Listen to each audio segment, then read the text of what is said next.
Hello गाइजहरु, आज चाहिँ यो जलेर फालेको बल्ब मैले मर्मत गर्न लागिरहेको छु। यो चाहिँ मैले फालेर राखेको बल्ब चाहिँ मैले टिपेर ल्याएको हो। यस्तो खालको थियो। यो चाहिँ यस्तो उकाएर चाहिँ यहाँ टेस्ट गर्नुपर्ने हुन्छ। यहाँ भित्रको एलइडीहरु वाट अनुसार हुन्छ। यहाँ भित्रको एलइडी 4 वटा 5 वटा 6 वटा जस्तो हुन्छ। त्यो मध्ये एउटा जले हुन्छ। त्यो जलेको एलइडी सर्ट गराउनु पर्ने हुन्छ। यसको चाहिँ ठ्याक्कै अनुमानित कुन कम बल छ त्यहाँ सर्ट गराउने।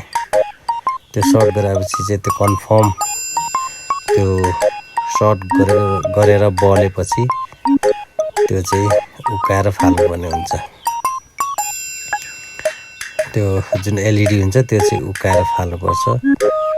अब यसरी जेले कोट्याएर उकाएर फाले पनि हुन्छ। यो भनेको एलइडी बल्ब, एलइडी भित्रको एलइडी चाहिँ उकाएर फाल्दैछु। यसलाई यसरी फालेपछि यहाँ चाहिँ सोल्डिङ गर्नुपर्ने हुन्छ। सोल्डिङको लागि आवश्यक सामानहरू मैले ल्याएको छु। यस्तो गरेर लगाएपछि यहाँ चाहिँ फुसफुस पार्नुपर्ने हुन्छ सोल्डिङ आइरनले। यस्तो खालको सामानहरू चाहिँ चाहिन्छ। नभए यो तार लाएर टेप टसाउँदा पनि हुन्छ, तर फिक्स हुँदैन। यसो गर्दा चाहिँ हल्लिने चान्सेस हुँदैन।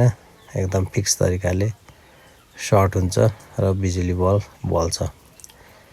यसरी सोल्डिङ गर्नुहोस्। यो यस्तो सोल्डिङ गरेपछि त्यो एलइडी चाहिँ सर्ट हुन्छ, लाइन पास हुन्छ। त्यसपछि चाहिँ यो बल्ब बल्छ। हेर्नुहोस्, बल्यो। अब यसको मर्मत गर्ने काम पुरा भयो। ल हेर्नुहोस्, ल एकदम ओके छ।